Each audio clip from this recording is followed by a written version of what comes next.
What is the battle that keeps you up at night? Maybe it's your health, a diagnosis that came out of nowhere and turned your world upside down. Maybe it's a relationship that is broken and you don't know how to fix it.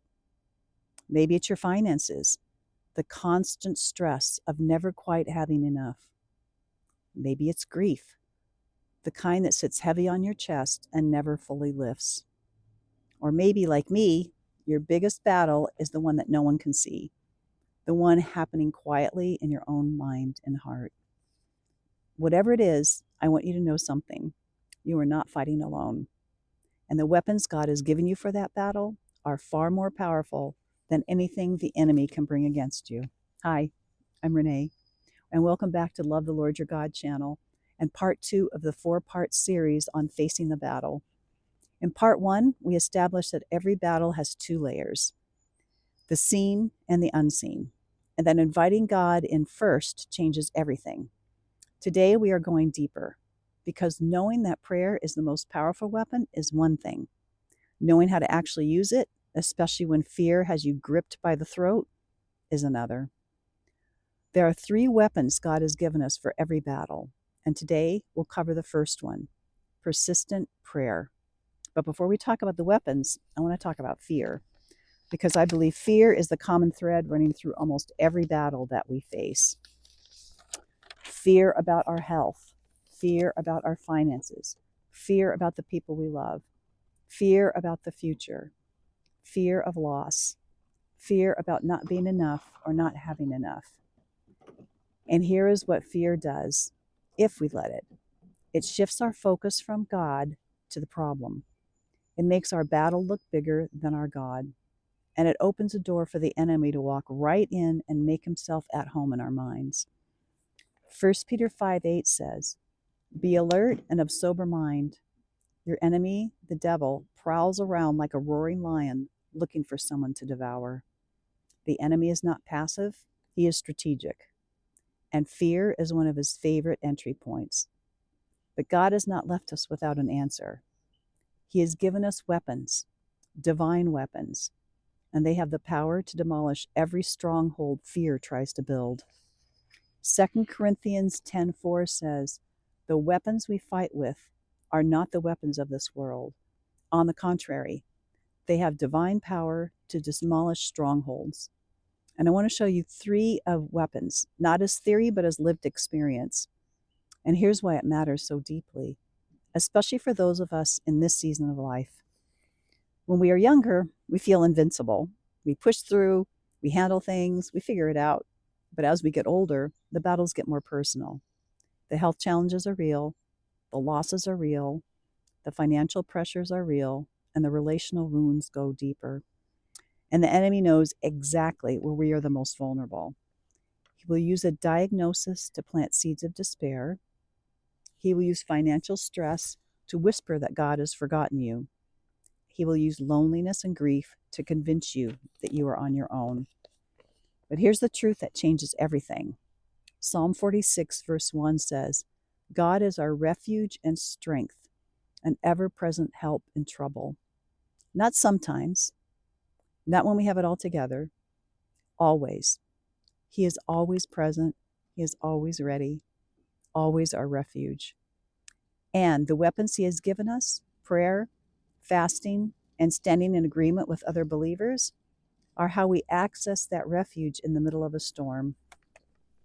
The first weapon is persistent prayer. Not a quick mention to God before you move on, but intentional, committed, stay in it until something shifts prayer. And this is what it looked like in my own life. I was pregnant with my daughter. I hadn't become a mother yet. I was in my late 30s, and this was after experiencing a full-term stillbirth of my son. The fear of being pregnant with her was unlike anything I'd ever felt. My doctor had told me that if this pregnancy didn't work out, I should not try again. And the dreams of being a mother would have been dashed.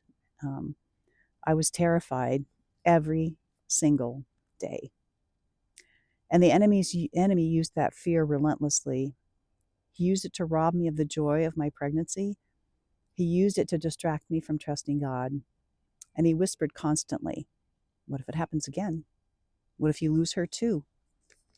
And so I prayed constantly, not beautifully worded prayers, just raw, honest, desperate prayers. Please, God, protect her. Please give me strength if the worst happens again. God, I am terrified and I need you. I was not praying from a place of peace.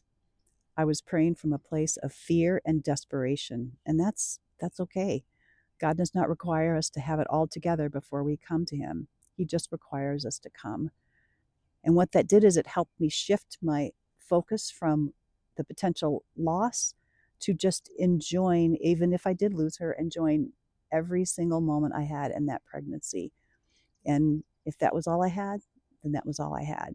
And I finally ended up having peace and fighting the devil back through God's power and his word. But I'm happy to say that at the recording of this video, my daughter is healthy and thriving. She's 29 years old, and she's getting her master's at Boston University in social work. And I believe everything in me that persistent prayer through that season was not wasted. God heard everyone, and he brought me the peace of knowing that no matter what happened, I would make it. And so whatever you're facing today, a health battle, a financial crisis, a broken relationship, a grief that will not lift, bring it to God persistently. Not once, not twice, but every single day until something shifts. Luke 18:1 tells us, Jesus told his disciples a parable to show them that they should always pray and not give up. Always pray and do not give up. And here's what I want you to take away today.